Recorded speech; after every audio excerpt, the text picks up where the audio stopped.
This is going to be a pretty deep topic, and I feel like if you have eyes to see and ears to hear, you're going to understand what I'm talking about, because I'm going to be talking about the spiritual realm. The physical realm is a perfect mirror or reflection of what goes on in the spiritual realm.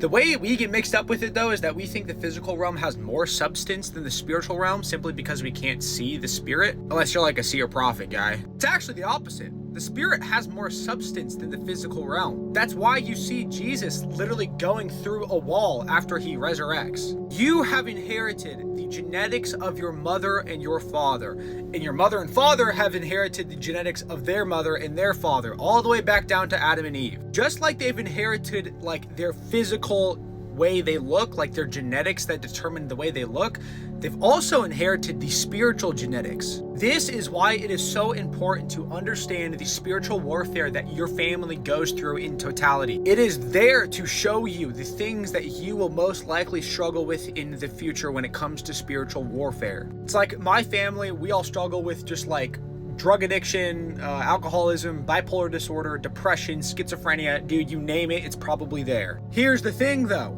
Jesus didn't just die for your sins.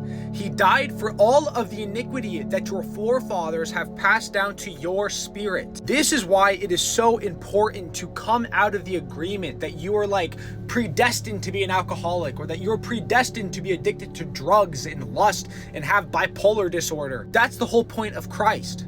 He goes into your genetics, into your blood, and he changes that and replaces it with his perfect and righteous blood, completely wiping out the iniquity that got passed down to you. This is why I get so confused, why like people are so, especially like fathers, why they're so hyper fixated on like only providing for their children financially. It's like, I want to become super rich so I can set up my children for the future. I would rather defeat all of the spiritual warfare that my family has passed down to me, simply so that my children do not have to go through that, than to provide for them financially. It's not an either or. You should be able to do both, by the way. But to have the honor to be the one in my bloodline to destroy all of the iniquity and the sin that got passed down through my generations. Because again, this means that like the spiritual warfare that I go through, that means in my bloodline, all of those people didn't defeat it.